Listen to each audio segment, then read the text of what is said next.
Hi. Hello, welcome to Knock Knock Hi with the Glockenfleckens. I am one of your hosts, Will Flannery, also known as Dr. Glockenflecken. I am the other of your hosts, Kristen Flannery, also known as Lady Glockenflecken. Well, Well, it's been a while. been a while. We took a couple week break from recording anything. Yeah, I don't know if that's evident to anybody, Yeah, given the they won't know. They won't know. podcast release schedule. But yes, we did. We took a. Why did we take a break? I think we were. I don't know, random It's just things. sometimes it works out that way. And we were going to be. And I guess doing people things. are realizing now that you and I we just don't talk when we're not recording. That is true.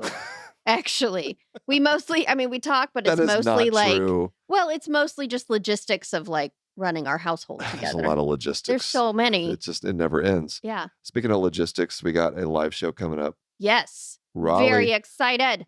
We're starting our Woo! what do you call it? Q3 tour? Our No, fall tour? It's going to be Our fall and winter. fall and winter. And then into 2025. So. Latter half of the year tour. It's kicking off in Raleigh. Yep. I'm so excited. I'm not excited about the East Coast time zone. Yeah, that's a rough one So for us. what I thought we could do real quick, Mhm. let's power rank the time zones. Ooh. Okay, but we're going to have different criteria probably. Well, we'll just do this real quick. Okay. All right, you give me your. So we'll do the major. Hawaii time is whatever. So the 3 time zones for the contiguous United The States. 3, the 4. 4. Excuse me, 4. Clearly, we know one of yours is last on the list. Yes.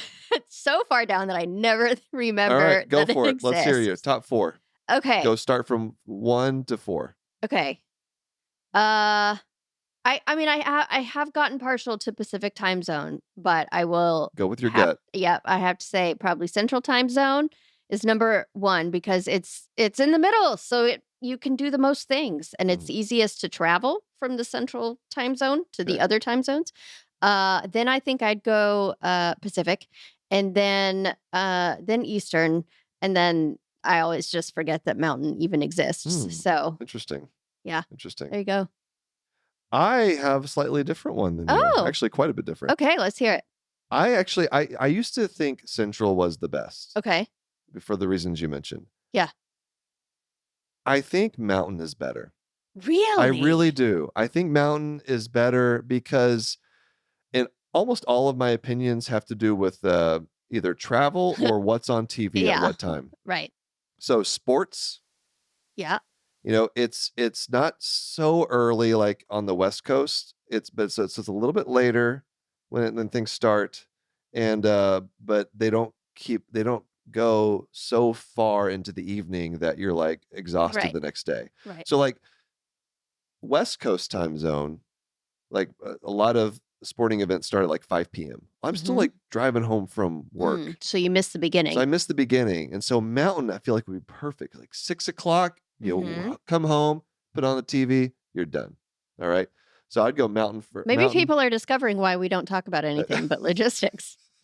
Mountain's number 1. Central's number 2. Okay. I would say West Coast number 3. East Coast is The worst. way down there. That's probably the worst time zone. You're going to be offending a lot of people right now. So Raleigh, you're going to need to we're defend so your excited to position. come and see you in Raleigh and all the other places on the East Coast. We love you. It's nothing against you. This is just about Right.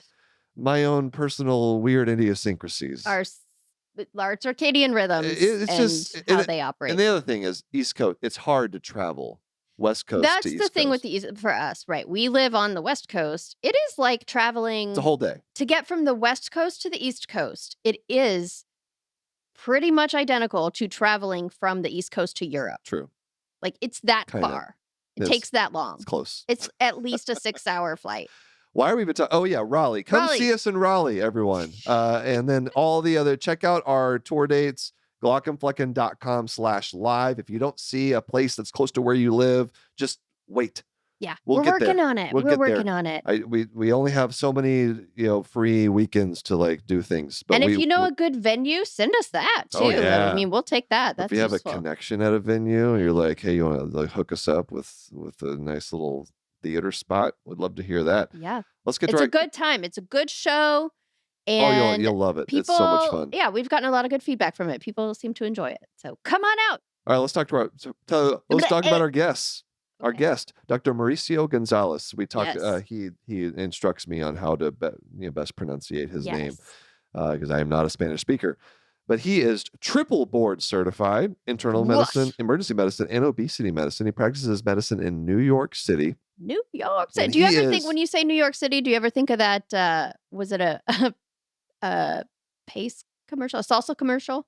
Pace I Picante. kind of know what you're Picante. talking about, but Little cowboys sitting around the campfire and they all go, New York City. let's stay on track here, shall we? We're so close. People We're out so there know what close I here. know what I'm talking about. So Dr. Gonzalez is a social media phenom. Really, he's particularly in the U.S., but also he has a very large Latin American audience. And he's a trusted voice for medical information. Yes. And he's been all over the place as a contributor for CNN and Telemundo and Univision, and has been featured in Forbes and Newsweek and Today Show. He's all over social media, Instagram, YouTube, TikTok, Twitter, all the things. Yes. And do you know X. who runs his life and his company? I'm going to guess, because you're excited to tell me, his wife. His lovely wife. They work well together, just like we do. Yeah. And so Just like we do, she's the brains behind the operation. All right, let's get to our guest, shall we? All right, here he is, Dr. Mauricio Gonzalez. Today's episode is brought to you by the Nuance Dragon Ambient Experience, or DAX for short, to learn about how the DAX Copilot can help reduce burnout and restore the joy of practicing medicine. Stick around after the episode, or visit nuance.com/discoverdax. That's nuance.com/discoverdax. All right, we are here with Dr. Mauricio Gonzalez. Mauricio, thank you so much for joining us. I love the pronunciation. Say it one more time with a Latino accent, Will. Did I get it right? Mauricio Yeah, Gonzalez. Mauricio Gonzalez. She's the one. See, okay, so if you're gonna make fun of He's a our gringo. inability to speak Spanish, Yeah. direct it toward me, because Kristen actually was a major in Spanish. Oh, really? She Yeah. has no excuse. I do have an excuse in that it's been quite some time since I graduated from college now. And unfortunately, with the states that we've moved to, I haven't had much opportunity to continue to practice my Spanish. But I do remember some things. That's true. Iowa, not Yeah. so much. New Hampshire, New Hampshire, not so much. Oregon. Yeah. We really did maybe go to the three worst states for practicing your Spanish. I Yep. don't know. No, but all in all, perfect pronunciation. So I'm great. I'm honored to be here. That's great. Well, so last time we talked, we were at an event for the American Heart Association. We got to go to the TikTok headquarters. Yes, in New York City. In New York. And that was, we got to chat a little bit. And I learned some things about you, but I want our audience to learn some things about you. The first thing I have to ask you about, what compels someone to take 3 different board certifications? I have the same question. I mean, come on. It's probably due to an undiagnosed psychiatry disorder, for sure. That's what I think. Yeah, for sure. Especially when I'm looking at all the requirements that I have to fulfill in order to recertify. I'm like, why did I do this? Yeah. Right? Yeah, you don't think about that. Yeah, it's not even just a one and done. You got to continue that. There's a reason. I think, and actually it's not that uncommon among international medical graduates. I was born and raised in Mexico. I was not thinking about moving to the States. Never. I was a happy Mexican person. And at the last year of med school, the dean of my school said, "Hey, Mauricio, we have this academic exchange with the University of Miami and Jackson Memorial Hospital in Miami, and we want to send you because you speak English and you have basically the GPA or whatever it is that you call it for med school here." And I was like, sure, let's go. So I went there 3 months, and I look like a chill, relaxed person, but I'm not. I'm kind of like type A. I love schedules. That's very evident from your resume. Yeah. I like schedule and times and routines. And when I moved here, I realized that residents and med students in the United States, oh my God, they're so spoiled. They're like wonder kids. You can't touch them. I was like, I want to be here. Here, everything has a routine, a time. They don't abuse you. In Mexico, I don't want to say bad things about Mexico, but it's the old guard kind of residencies.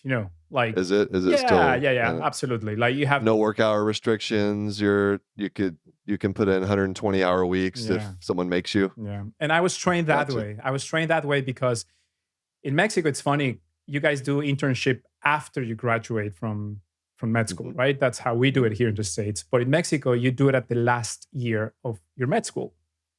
That makes sense. So you do everything. You spend more than 100 hours per week in the hospital. So I was quite confident delivering babies, working with pediatric patients, and you do all sorts of stuff. But So by the time you went over to Miami, what education and training had you done in Mexico whenever you moved to the States? so I had finished med school and internship, Okay. and I was doing something okay. called Gotcha. social service that you don't have it here in the States, which is basically my med school was free. It's public. So I basically have to pay this debt to the government by helping an underserved community for a whole year. And there, it's really an underserved community where you go there and you deliver babies, you take care of pediatric patients, you take care of everything. You basically have an OB-GYN, a surgeon, and you figure it out. Wow. And it's really good. I mean, it makes you comfortable. It makes you really comfortable taking care of patients. But yeah, those are the main differences between the Mexican system and the American system. Okay. And then you came over. So you went through a medical school in Miami? No. No, in Mexico. In Mexico. No, but I guess whenever you did the exchange program. Oh, yeah. At the hospital in Miami. Yeah. What was your role there at that point? So they call it an observership. So basically you're like a shadow. Like no one knows your name. No one knows who you are. They just see you there. You can't touch patients. You just do like HPIs and stuff. But it was like really motivating seeing, amazing people, like really, really good committed residents. And I was struck by, it's just insane. I realized that how many medical students were doing research along with med school and how these like PGY1s worked for 3 years in a lab doing like weird lipid research. And I was like, what is this? I just wanted Some of us did that. Some of us did that. I would have actually hated that if I had felt like I had to do that. It's, in fact, that's another issue in and of itself is how much of that research that's being done is quality research, because there's this arms race right now in like residency applications in the US around like how many publications do you have? Yeah. How many do you need in order to be competitive for residency? It's this whole thing right now. So there's a double-edged Quantity sword over there. quality issue. Exactly. I gotta say that something really funny happened to me. And listen, I'm grateful. Sometimes it's luck. When I was in my med school, this very well-known neuroscientist moved from Mexico City. He's a postdoc from Harvard, and he moved to my med school to do neuroscience research. He was working on sleep, and he got there. We met and said, "Hey, you wanna come join me? Like, do something with me in my lab?" And I was like, "Sure." So I helped him for like a couple of years, and my name was on a couple of publications that he made. And since it was a big name, I got a lot of citations, and ultimately that helped me to get my green card, because I applied for a national interest waiver where basically you have to prove to the United States government that you're worthy of staying here because of your whatever academic acumen or whatever you want to call it. So it worked in my favor. I really like research. It's not my favorite thing though. I really like practicing hands-on medicine. Yeah. What was the residency application process? Because I know you did 2 different residencies, both at New York Medical College. Yeah, no, absolutely. Back What- to back, also. Just- yeah, I feel like we need to and unpack at what point this. in your story does your wife come in? Because she had to do all this too if she was there for that. Yeah, it's crazy. We'll go into that. But so we had our first kid when I went into the internship in Mexico. Oh, And wow. we had our okay. second kid when I was doing my internship for internal medicine here in the States. So I basically skipped intro, Yeah. in that hard Yeah, right. phase. Right. Yeah, she's my hero. I mean, I couldn't do what she did. It's just insane. And I'm very grateful. And also, let's be honest, she makes sure she reminds me of that pretty much every Yeah. week. It's like, hey, Rightly so. yeah, don't forget about this. Yeah. So listen, I want to give you a little bit of context. Emergency medicine is really developed in United States and Australia, I want to say, perhaps New Zealand and Canada. That's it. Outside of these four countries, emergency medicine is not as developed as you would think. So when I trained in Mexico, I was like, no, I don't want to do emergency medicine. That doesn't seem like something appealing to me at all. And then when I started doing my internal medicine residency and I had to rotate in the ER, I really liked the environment, the autonomy. Of course, you have to consult people, but you do what you need to do. I remember one time you tweeted something about an eye ultrasound, which I always do. Like, hey, thank you for telling me that you did your eye ultrasound, but I'm going to do my own thing. It's fine. But I love it. Exactly. At least you do it. You do it, and then you send the patient to a specialist, and then you move on. That kind of autonomy, you don't have it in a lot of countries. So I actually fell in love with it. And I don't know, man. I think I'm an adrenaline junkie as well, because Yeah. doing emergency medicine in New York is, oh my God, so fun. So fun. I bet. Yeah, I bet you have seen pretty much everything. But when you say it's not as developed in other countries, because I think emergency medicine is in and of itself a relatively new specialty, like even in the US.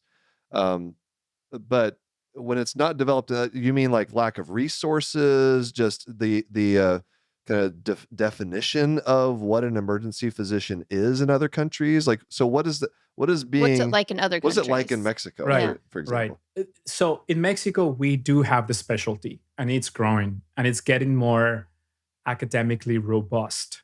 But in a lot of countries, you go to the ER and you don't see emergency medicine specialists. You see, sometimes cardiologists doing moonlighting, or you see internal medicine folks. Or in Mexico, we have something that we don't have here, which is general practitioner. When you finish med school, you're able to practice medicine in Mexico. In the States, you have to go through residency, right? Yeah, you technically can practice medicine, But no one does that. Yeah. No one's going to hire no one's you. going to hire you, and it's going to be hard to do Yeah. that. Yes. So in Mexico, there's a large population of doctors who are general practitioners. And these people, bless their hearts, man, they take care of really, really, underserved communities. But, some of the times, these general practitioners are in the emergency rooms. And I mean, if you think about it, it's not ideal, because emergency medicine is so vast and diverse. And you need people who really know what they're doing, who get trained in these tragic scenarios and whatnot. So that's the reason why I say it's not as developed, right? And here we have research. Okay, I'm going to give you a simple example. You go to any ER in the United States, at least in the big cities, and you're going to get an ultrasound, right? Yeah. I mean, you're going to get an ultrasound. Nobody uses stethoscopes anymore. You're going to get an echo, right? And one of my former interns, Evan, he's in Bellevue Hospital right now. The guy is a legend, man. Every single patient with a fracture, he does these spinal blocks, and then he doesn't use morphine anymore. He doesn't use everything is ultrasound guided, right? And it's becoming a common thing. And if you think about it, it's amazing that in emergency medicine we do that. And that part is not as developed in other countries. That's what I meant. Gotcha. Yeah. Okay. And so you did emergency medicine before you did internal medicine? No, you did the other way around. The other way around. And I didn't know that there are combined programs. I didn't know that because I didn't want to go into emergency medicine at all. It's Gotcha. basically a passion that I I found afterwards. I did internal medicine for 3 years and then emergency medicine for 3 years. And then I got board certified in obesity medicine. And you want to hear like something really funny, like really, really funny? So it's not the same program, right? So I did internal medicine first, emergency medicine first. And part of the curriculum for an emergency medicine resident is rotating through internal medicine. And my Seniority. and my program director couldn't find an excuse for me not to undergo it. Like they fought, say like, no, we need interns. We need workforce. Yeah. So I rotated as an emergency medicine resident, as an internal medicine intern. Oh my God. I bet the attending on internal medicine loved you. They were so ashamed and they were so extremely nice. They were asking me along, like, what do you think, Mauricio? Should we do this? And I'm like, I don't know. This is weird. Like, It's very strange. It's very strange, but they were very nice, very nice. But that was like very odd. And well, I feel like that's a situation that probably a lot of people who come to the U.S. from other countries who are practicing physicians probably experience that, right? Foreign medical graduates who have to start over. They have to start over and read and totally do a whole new residency. And so I'm sure there are a lot of people that can relate to that feeling of kind of already being an expert in your field and being at the bottom of the hierarchy again. A lot. And I actually trained with a guy in internal medicine. He was an ICU specialist in a Saudi Arabia hospital, in a military Saudi Arabia hospital. The guy was like incredibly good. Like he could put a central line in like 5 minutes, like, you know, sometimes like the fellows were like, hey, Mohammed, you have to use ultrasound. No need. Landmark, boom, boom, boom.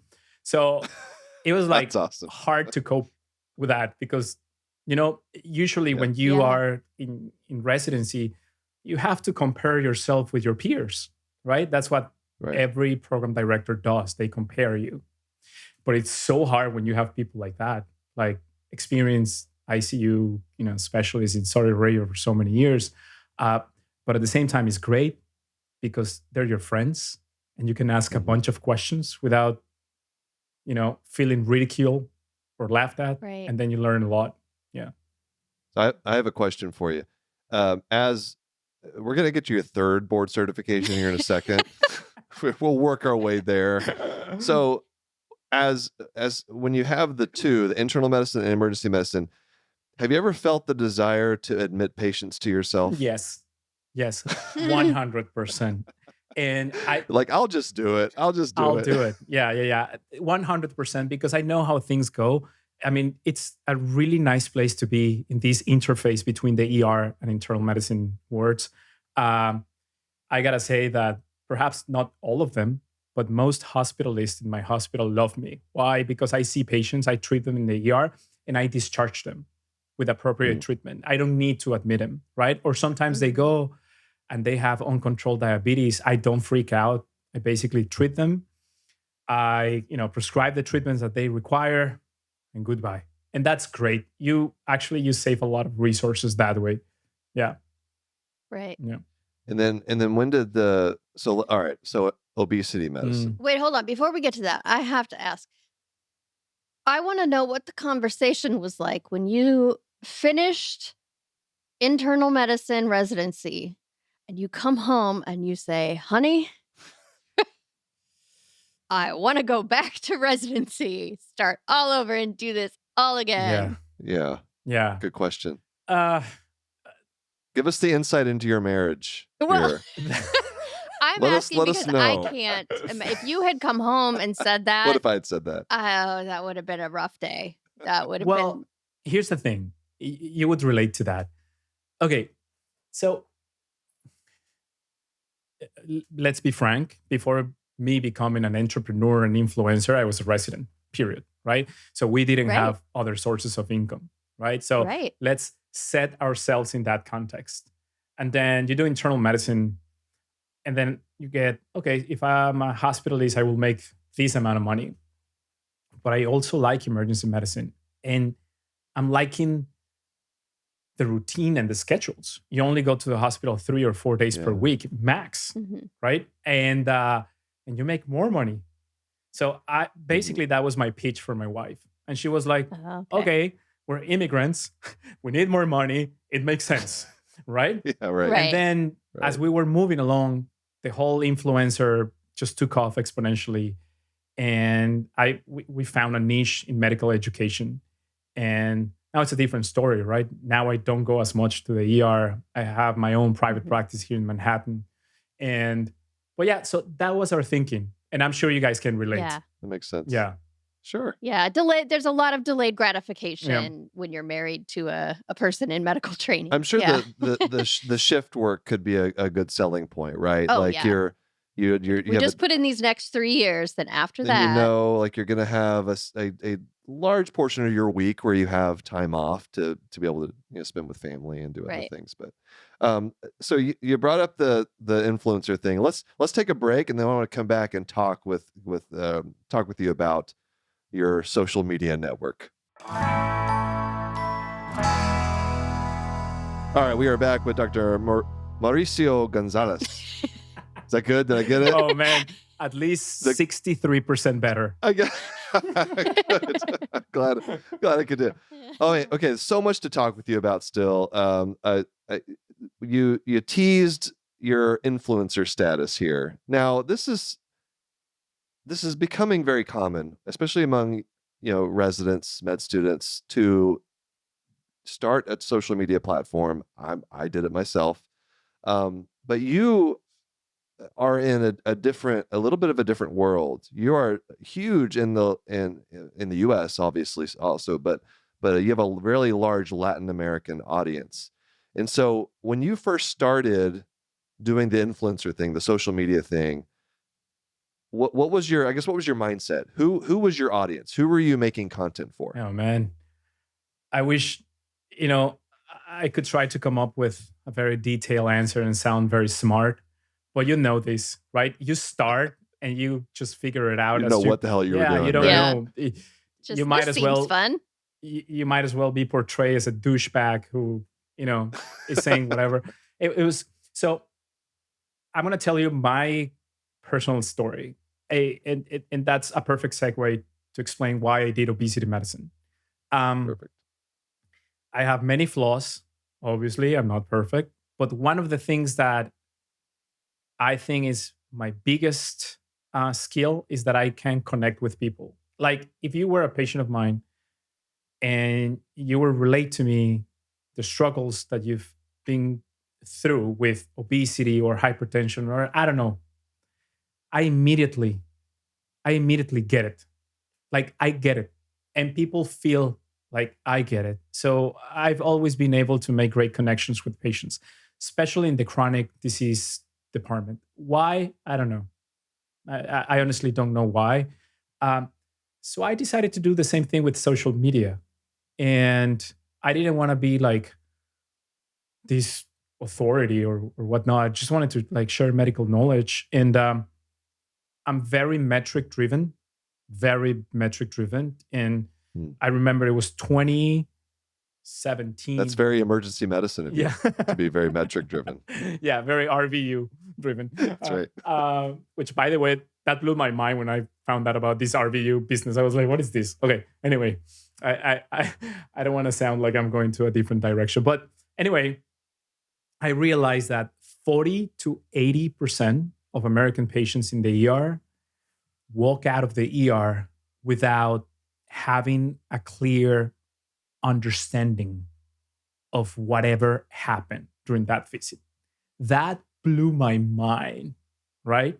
That blew my mind. It's like, how is it possible that 40 to 80%, and that's fairly symmetrical across different populations. So it's not like a Latino thing, it's not a white thing, it's not an African American, it's a human thing. Yeah. And I was like, how? And then you understand the need of people to go to YouTube or podcast and social media and consume medical information because they didn't get that in the first place. And that whole spiel from all doctors, like, hey, if you have a question, consult your physician. Like, who does that? Like, who picks up the phone and say, like, hey, doc, I have this question. I had this Yeah. supplement. Let me tell you about it. No one is going to pick up the phone. No Well, one is and the going to be there system for you. doesn't make it where that's even possible. I mean, it takes a Right. month to get in to see a primary care provider. And, I mean, Well, you just depends on- can't do that Depends on most how of the fast you time. can fax your request in. Yeah, So, that's right. anyway. If you have your at-home fax machine, then it goes faster. But people want immediate answers. And listen, Yeah. it's justifiable, it's reasonable. So that's why every time I give a lecture about medical education and social media, I start with this. This is not a suggestion. This is a need people have. So just start from there. This is a need, and it won't go away, and it will only grow bigger because, we're 8 billion people on this planet. So I think at that moment I realized medical education is here to stay. I want to continue, and I want to see where this goes. Mhm. And where did you start? Where on social? What network did was it Instagram? I'm 42, so take a guess. Facebook. Facebook. I'm gonna go with Facebook. Yes. Yeah, Facebook. Facebook, and then I moved to Instagram. I remember I opened my Instagram account in 2015.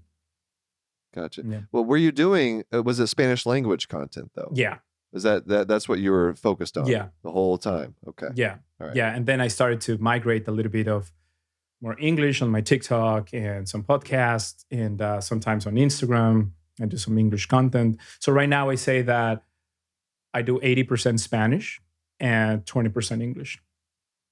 I'm curious what the dynamics, the differences really in building an audience, a Spanish language audience versus an English language audience. And do you see a difference in how they communicate with each other? And I'm just talk a little bit about that difference. That's so weird. I actually don't know. Like, honestly, Yeah. okay, what I do know is that there's a marked difference. Like, there's a difference. In Spanish, you're more like your hands and your face, and you talk and you move, and people feel it, Yeah. right? In English, Yeah. it's the language itself. Even when I'm speaking the exact same content in English, I don't feel like moving my hands that much. I don't know why. I mean, and Interesting. I don't know. Maybe it's See, this is why I was drawn to learning Spanish. I'm very You're always moving your hands around. yeah. actually it's very funny Interesting. when you hear like Spanish content podcast. You hear taps every now and then because people are moving their hands that they always hit the Yeah. microphone. But I don't know how different it is. Another thing that I'm tapping into is the fact that Latinos are the second largest minority in the United States, right? So there's a need for Latino representation for people that look like me, that speak like me, So I guess that's where I'm going nowadays. And so you mentioned you just have a knack, a gift for connecting with people around chronic illness. And so it's impressive that you tuned into that early on, because I'm sure that factored into you pursuing obesity medicine as a third board certification. And so I want to get into that, because that is, as an ophthalmologist, I just don't really pay much attention to everything going on with the GLP-1 medications. And so I'd actually love for you to just give us your spiel, whatever you want to call it, just about obesity medicine, why it's important. I mean, I feel like you should be paying attention, right? Don't you have a diabetic retinopathy? Oh, I do. And obviously I'm not saying like obesity is not important to me to like recognize, but I'm so focused on my one area as an ophthalmologist that the systemic medications and some of the other things that so many people are talking about these days, I feel like I could learn a thing or two from you about those and how it relates to obesity medicine. Yeah, no, not totally. And listen, of course, it's really hard to keep up with, one specialty, let alone two. It's or three, Or three. sir. Well, we'll see how that Don't goes. sell yourself short. Okay, listen, obesity has undergone this massive transformation within the last 25 years, right? So I'm going to give you an example you can relate to. Imagine a patient with a cataract is coming to see you. Mm. And Go on. and then you say, "Ma'am, this is your fault. You should have worn glasses and protect yourself from the sun, okay? And eat better and not aging or whatever, right?" Mm. So that's what we did for obesity patients for many years. Yeah, that would not go over well in the eye clinic. Right? You don't do that with cataract. You say, so Right. this is a defect. It got exacerbated with whatever risk factors there are, but I'm going to take care of you. I'm going to treat it. Okay. So folks with obesity, they struggle with healthcare for like 100 years. Why? Because we thought that this was basically a lack of willpower.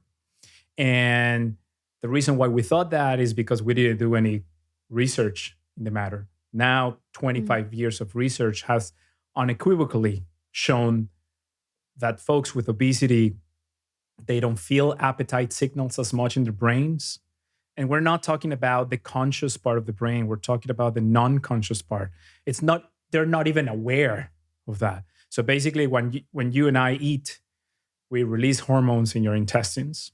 These hormones, they travel through the bloodstream, reach the hypothalamus, and it tells a specific type of neurons called POMC to say, hey, cut it out. No need to eat anymore, right?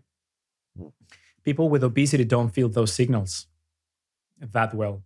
So what's going on there? Are they just not producing the hormones, or is it a receptor issue, or do we know? Both, Kristen. Okay. That's so on point. That's actually both. And if you think about it, that's kind of cruel, right? It's not only one defect, it could be two. Yeah. Right? So basically, they produce less satiety hormones and their brains are less responsive to the satiety signals. So they just can't stop eating, right? And they do this conscious effort. And then what happens is they lower their caloric intake and then they feel this urge to eat because these compensation mechanisms are so strong that they can overcome it. So these medications, they go to the root of this biology mismatch. First of all, these hormones that we produce in our guts, they last for minutes in the bloodstream. Our enzymes destroy these hormones, these peptides, like in a matter of minutes. So pharma, because pharma people are like very smart and bright, they figured out a way to create these hormones to become indestructible. So that's why they last 7 days in your bloodstream. And during those 7 days, they go to your brain and tell your brain, hey, just eat what's necessary. And when they start eating less, they don't feel the urge to eat more because this medication helps with that. So it doesn't matter morally where you stand on this. It doesn't matter. The fact of the matter is that these medications are life transforming in every sense. They're not perfect and they have serious side effects. And there are things that, I don't know, might happen in the future, but we know that obesity is related to 17 different types of cancer, heart disease, heart failure, type 2 diabetes, probably vascular dementia. So in a sense, these are, game changers. Yeah. So I was going to ask you I feel like we get a lot of information about things, obviously, on social media, right? From some trusted sources and some not so trusted sources. And so sometimes it's hard for people, in particular general public with no medical background, to know what's real out there. Are these medications like Ozempic or Mounjaro, are they overhyped? Are they appropriately hyped? Are they underhyped? Like, are they and so, I would love for you to just speak about this class of medications just specifically. Where are you on the excitement scale about this? Like, are you cautiously optimistic? Are you like, man, we just need to go full bore, keep going with this? Like, I guess, how do you feel about this class? I like you guys, so I'm going to give you the honest answer. Please do. When you listen to podcasts and you go to, these super high-end academic lectures, you hear all these researchers and important doctors in the obesity space talking about how they're cautiously optimistic, Mm. right? Yes. But when we go behind the curtains, we all talk about how insanely good these medications are for people.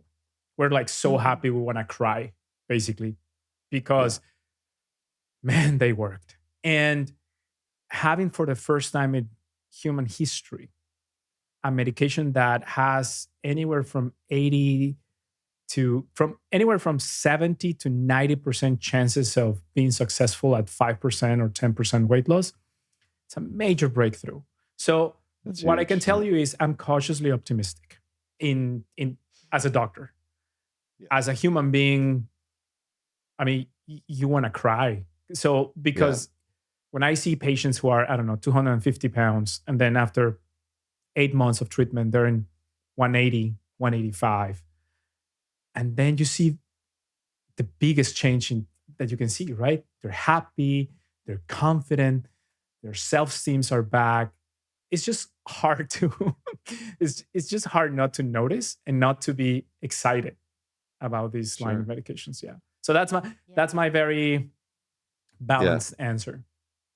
What are the, you mentioned side effects. What are some of Yeah. the, I'm really asking as I just have no idea. Yeah. And I feel like I need to know more about these because I have a lot of patients that come in are on these medications, right? And so I feel like I need to learn, and you're the best person to tell me because you're triple board certified and everything.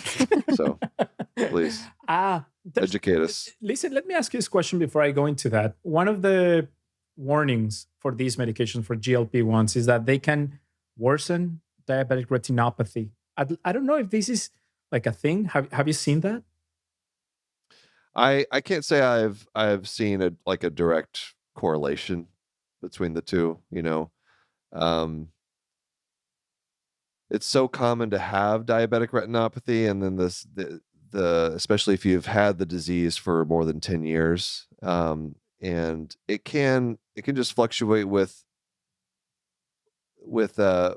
wild swings in blood sugar. You can get pretty significant fluctuation in diabetic retinopathy. You know, and either way, if you get control really fast, sometimes actually like temporarily will blow up the diabetic retinopathy before it gets better. So I don't know. It's hard to really Is it say. more of a long-term question that you mentioned, especially if they've had it for like 10 years and these GLP-1s are brand new? So is that just something that we can't tell yet, do you think? I mean, probably if people are suggesting that it worsens diabetic retinopathy long term, but I would find that hard to believe Yeah. if the blood sugar is under better control long Yeah. term. So Yeah. Yeah. Well, I'm not thank sure. you for that. Listen, the most common side effects are GI issues, period. And Yeah. the literature is all over the place, but I can tell you that more than 80% of patients experience some sort of GI issues: bloating, nausea, sometimes vomiting. Yeah, those are the most common Mm, ones. And it's understandable because these medications slow gastric emptying. So it makes sense. Now, having said that, yes, more than 80% of patients experience that, but a huge proportion of these patients, these side effects are mild and they just go away in 24, 36, 48 hours, and they don't Hmm. present a big issue, right? In some folks, yeah, they can be severe enough so you have to discontinue the medication. In the ER, you can see patients who can't stop vomiting, or they have yeah. like this massive bloating. I've seen those. It's very rare, thank God, but that does happen. Also, there's there was a hype around pancreatitis and pancreatic carcinomas, which is a big thing, right? Especially pancreatic Yeah. carcinomas. But we have 2 or 3 long-term studies now that do not show any higher incidence of pancreatitis or pancreatic cancers, thank God. So for the Mm, time being, that's not a reality. And the most interesting thing was, I don't know if you knew this, but these medications have a warning for suicidal ideations. And I was like so curious because I never read this as a side effect on any of these medications. So I was like, oh, wow, why is this? So it turns out that the FDA mandated this, but not because there was any data. It's because historically, some weight loss medications cost that. So Oh. some big time researchers did a big study, like hundreds of thousands of people, and they did not find any higher incidence of suicidal ideations. Actually, as a matter of fact, they had less incidence of suicidal ideations with these medications. 'Cause your life is getting so much better. Exactly. But, the FDA did the right thing. In my view, it did the right thing. Historically, this has happened. So let's just be cautious and just write that. I think it's the right way to go. Yeah. Some people disagree. It's fine. The other one is that I'm sure you've heard about these thyroid tumors that can happen with these medications. We've only seen that in rats and mice. Hmm. We've never seen it in humans. But just to be cautious, just to be on the safe side, we ask the patients, hey, have you had any thyroid cancer, specifically medullary thyroid cancer, or anyone in your family has had medullary thyroid cancer? If they say yes, we recommend not taking the medication. Interesting. Yeah. What are your thoughts on, who this is appropriate for? Because there's, all this media around people using these drugs for weight loss who maybe are not, obese or who don't have diabetes, but just want to lose a few pounds. What are your thoughts on all that? Oh, my thoughts are very simple. Human beings abuse medications. They've always done it and they will keep doing it forever. And this is nothing new. Like people has been abusing phentermine for, weight loss. I mean, diuretics. It's really hard to avoid that behavior because that's part of human beings. We want this edge. I got a Visine. Yes. Visine. Yeah. Yeah, of course. Oh, I totally get it. Yeah.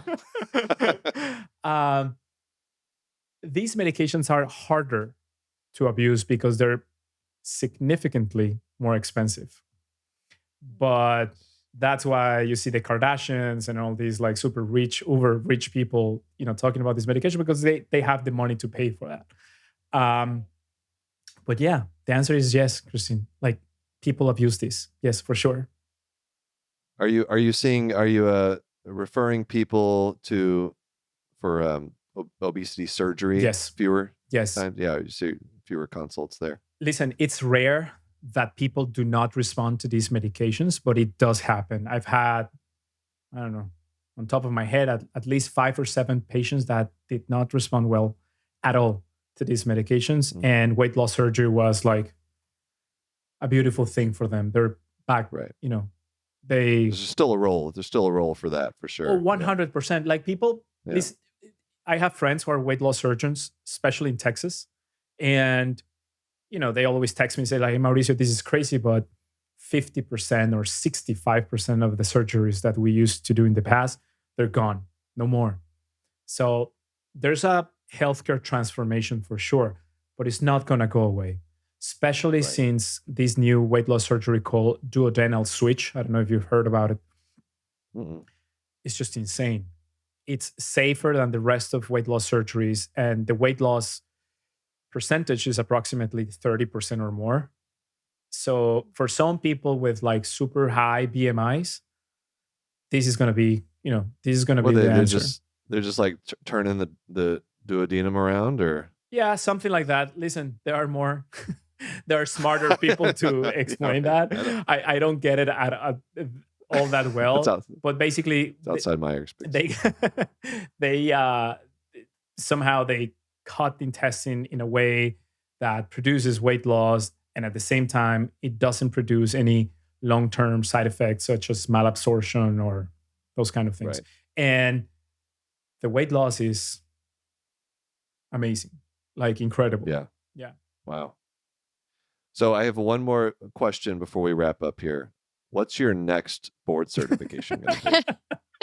You're gonna. What do you want to You're do? gonna. Well, maybe a little critical care medicine? Are you No, do not for a now. little gastroenterology? I don't know. I mean, it's could go any direction No, here. not for now. Not for now. I know I can go You're anyway. done.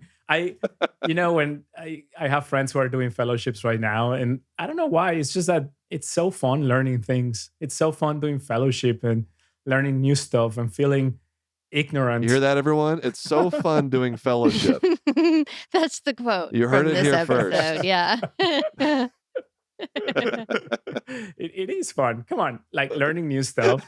It's really fun. Learning is fun. Yeah, Yes. yeah. Learning. I know Kristen would agree with that. Yeah, You love I learning. do. Right. I mean, he does not. I like to turn my brain off Yeah, whenever and in my I free do not time, but understand we're that. kind of opposite in that. Yeah. I spend so much time thinking about things during the day. I kind of like having a time where I can just like Well, I do too. What are stare you off into the implying? distance. I just think thinking is stimulating, and apparently for you, it's very taxing. So Did you guys start your whole influencer company when you were in residency, Will, or was that Well, afterward? I started Glockenflecken in residency, Okay. but it wasn't a company at it that wasn't a point. company. It was just a Twitter account.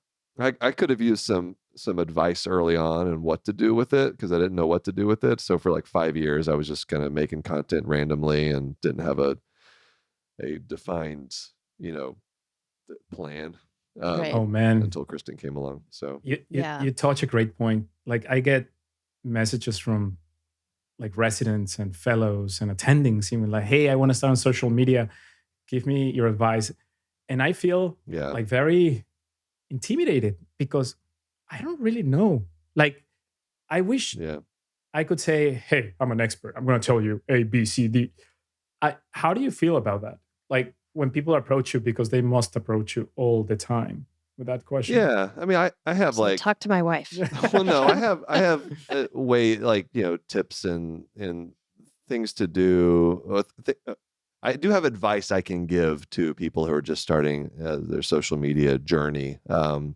Most of it's around like how to avoid getting like fired or canceled or something. Right, But right. and then so there's so much to it though, and it's I think that those of you that are physicians that are on social media right now who are not grifters, right? People who are trying to provide accurate medical information. You guys are kind of the pioneers of this new thing. And so I think we've all been blazing new trails. So there has not been a playbook. There's no right. best practices. There's no, just everybody is figuring it out sort of by accident as they go. That's a really common theme that we hear from people, that they never really sought to start this big company or anything. It just sort of happened, right? And I think that's more common than not right now. The grifter thing is a big deal, right? It's like because there's so many shady companies and people that want your expertise, or really that want your platform as a physician to sell whatever it is they're wanting to distribute to the public. And a lot of times those aren't good products. And so, it's very easy to turn into like a Dr. Oz type, where you're hawking supplements and things. It's just the opportunities to do that are out there.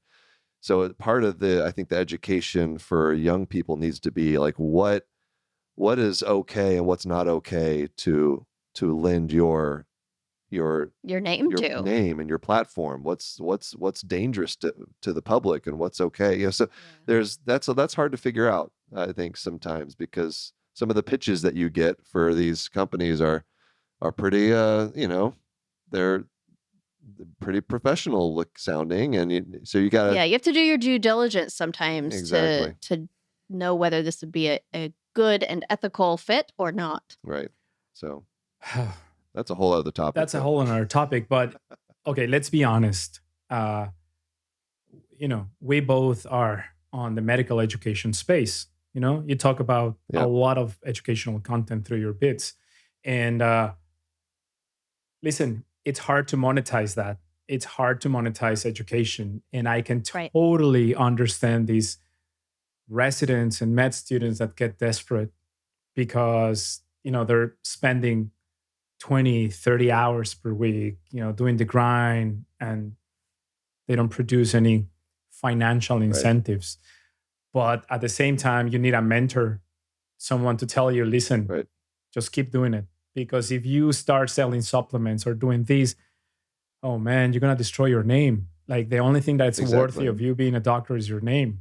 And grifters, unfortunately, they have no name. They have no moral. They can do whatever they want to do. But yeah, you need a mentor for that. You do. So Yeah, I didn't make any money on social media for like the first for a 5 long years, I would time. say. I Yeah. think it was 5 years before And that I was never the started making goal, Yeah, you know, exactly. And at that time. that's the So, thing. So, well, let's wrap up here. I don't want to take too much of your time, Mauricio. I love it. Mau, Love it. Mauricio. Mauricio. Tell us what you're working on. Anything you want our audience to know about you? Yeah, no, Christine said that basically there's no playbook. And she's 100% right. So basically, I teamed up with a Harvard researcher, my good friend Kenny Mendoza. He's an epidemiologist in Harvard. And okay, so basically, what do we know about medical education and social media? We do know with excellent clinical data that it raises awareness. Like when you talk about prior authorizations and you make fun of these, issues, people become aware. Actually, I've had not a lot, but some patients that have said, oh, Dr. Mao, yeah, I know the PA struggles because of Dr. Glaucon-Flecken. And so we know that social media is excellent for raising awareness. What we don't know, scientifically speaking, is do people change their behavior, right? Like you can raise awareness about LDL cholesterol. Yeah, sure.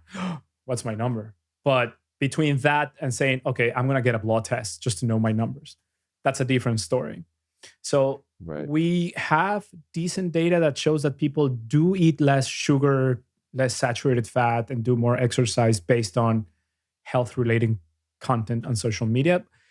But we don't have the metrics. So basically, the American Heart Association, Kenny and I, we're going to do a project where I'm going to do 3 videos based on the American Heart Association's Life's Essential 8 campaign, which is basically raising awareness for cholesterol, glucose, blood pressure, exercise. And we're going to frame it in a way that commands action. And with some fancy researcher metrics that don't ask me about, which Kenny will take care of, we'll try to prove if people do change their behavior. And basically, we want to do this because if we can show to the CDC, to the government, that people do change their behavior based on social media and medical education, they might look at us as a weapon for public health, not as an influencer anymore, but as part of the whole public health ecosystem. So that's what I'm working on right now. That's so cool. Yeah, that is very cool. And then obviously you can we can find you on social media all over the place. Instagram, Dr. Mauricio Gonzalez, on Twitter, YouTube, TikTok, all the things. So keep up the great work, my friend. Thanks, guys. Yeah, we love what you do, and we take some inspiration from you as well. Thank you. We'll have to have you back on sometime to just talk social media, like the things we've learned and mistakes we've made and what we would do differently. I think that would be fun to let our audiences know about that stuff. I think it would be fun, because I mean, in the past, I would have said no. I'm just an amateur. But so far, I've done work with the WHO, American Heart. Yeah, So I don't think you can I don't think consider you're an yourself amateur. an amateur anymore. You got something going on here, man. Yeah, I think you're no, doing but all right. what I mean is that if we do these, if we talk about it from our experience perspective, we can provide like excellent guidance. I think it's good to motivate doctors to do the right thing. Yeah. Well, thanks again for coming on. We'll do it again sometime. Yeah. And I got to say, my favorite character of yours is Jonathan. I love Jonathan. That's great. I want to have a Jonathan in my life. Right? I think we all do. Yeah. A Jonathan. Oh, man. A Jonathan. Yeah. Jonathan. Yeah, what would that be in Spanish? Probably Jonathan. Oh, Jonathan? But how would you pronounce? How would I pronounce it? Jonathan. Yeah. Jonathan. Okay. I actually had friends Jonathan. whose name was Jonathan. Jonathan, it transcends all cultures and languages. Yeah. It's Jonathan in every language. It's like jumping What are you jacks. talking everybody understands what jumping jacks are. Yeah. All right. Well, have a Aw. good It was good to one. talk to Yeah, you. good Say to hello talk to you your again. wife for me. I will. Thank you, guys. All right. Take care. Thanks. Hey, Kristen. What? I see you found my friends. Well, you sort of forced them on me. Did you but ever think eyelid mites would be so cute? No, I did not. Look at these little guys with their little legs. These ones are pretty Crawling cute. all These over your little eyelids. stuffed animal guys. Yeah, you don't I think they're don't think the real ones would be as cute. I don't want them on my eyelids. almost though. Are they? Close. I mean, the one problem is they do cause a disease called Demodex blepharitis. That is a problem. Yeah, you get red, itchy, irritated eyelids. Yeah, I know. Crusty. Yeah, it's kind of uncomfortable. You just want to just rub your eyes. Yeah. No, thank you. Well, but it's not something you should get freaked out by. You got to get checked out. Oh, well, okay. That makes Yeah, sense. that's right. Eye doctors, we see these little guys sometimes. Yeah. All right. Nothing to be scared of. All right. Just got to get checked out. Okay. To get more information, go to eyelidcheck.com. Again, that's EYELID check.com to get more information about our little friends here and Demodex blepharitis.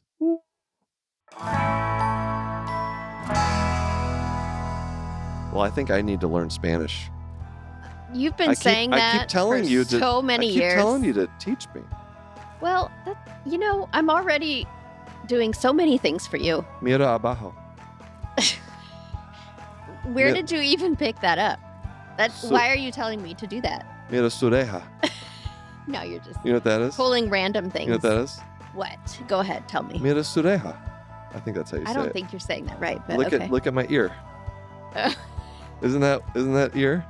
Isn't that look at your ear? It's been a while, but I think ear is oreja. Oreja. Oreja.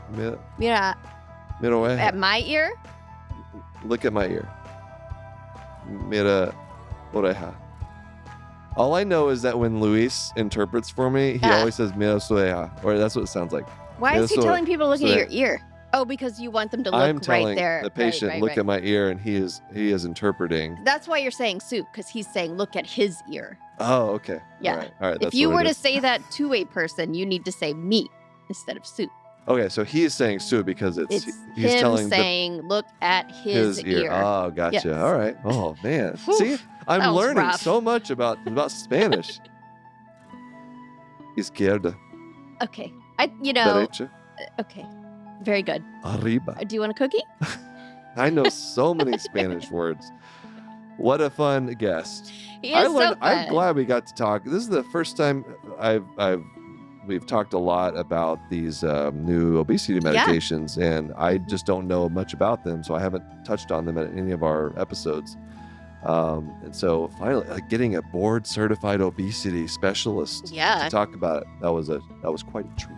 It really was. They're everywhere, and everyone is talking about them. So I think a lot of people probably had questions. Let us know what you guys thought of the show, of the episode. If you have guest suggestions or just any suggestions, we'd love to hear it. You can email us, knockknockhigh@human-content.com. Visit us on all our social media platforms. You can hang out with us and our Human Content Podcast family on Instagram and TikTok at Human Content Pods. Thanks to all the wonderful listeners leaving feedback and reviews. If you subscribe and comment on your favorite podcasting app or on YouTube, we can give you a shout out. Like today. I'm A little gassy. a little indigestion here. At Jessica Young 8530 on YouTube about a Glock Talk episode. I always listen to Knock Knock High and never listen to Knock Knock High, but I loved this episode. We've been getting some backhanded compliments yeah, lately. that's, I've noticed. that's great. But you know, I'll take it. That's good. Yeah, I'm what glad that you liked says the that episode. all of you Knock Knock I fans, maybe try out a Knock Knock High episode from time Right. to time. All right, we got these. Yeah, we have interviews. We have non-interview Yeah. Knock Knock Where High we episodes. just tackle each other, Kristen and I. Full video episodes are up every week on our YouTube channel at Glockenfleckens. We also have a Patreon. Lots of cool perks, bonus episodes where we react to medical shows and movies, hang out with other members of the Knock Knock High community. Got a nice little community going. Early ad-free episode access, interactive Q&A live stream events. You can get access to some of our meet and greet stuff during our live shows. Mhm. Patreon.com/Glockenflecken or go to Glockenflecken.com. Speaking of Patreon community perks, shout out to all the Jonathans Patrick, Lucia C, Sharon S, Omar, Edward K, Stephen G, Jonathan F, Marion W, Mr. Granddaddy, Caitlin C, Brianna L, KL, Keith G, JJH, Derek N, Mary H, Susanna F, Jenny J, Mohammed K, Aviga Parker, Ryan, Mohammed L, David H, Jack K, David H again, Gabe, Gary M, Medical Meg, Bubbly Salt, and Pink Macho. I did really well with that. You said Jenny J. I did. I said Jenny J. Do the G. That was very good. Patreon roulette time. Random shout out to someone on the emergency medicine tier. Seth H. Thank you, Seth H, for being a patron. And thank you all for listening. We're your host, Will and Christopher Flannery, also known as the Glock on Flankins. Special thanks to our guest, Dr. Mauricio Gonzalez-Arias. Our executive producers are... How did I do? Is that good? No. I think that's good. Oh, dang it. I'd give you a 50%. Oh, that was even worse. I said it better earlier. Our executive producers are Will Flannery, Krista Flannery, Aaron Corney, Rob Goldman, and Shanti Brick. Editor and engineer Jason Portiz. Our music is by Omer Bensvi. To learn about our Knock Knock High's program declaration, ethics, policies, mission verification, and licensing terms, HIPAA release terms, you can go to glockandflecken.com. Reach out to us at knockknockhigh@human-content.com with any questions, concerns. Sometimes people have concerns. Some people have questions. A lot of people have questions. Some people have puns. Knock Knock High is a human content production.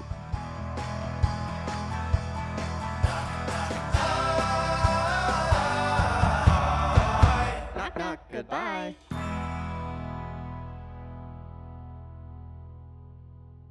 Hey, Kristen, would you like to have a Jonathan in your life? Would I ever? Well, I mean, you have me. That's something, right?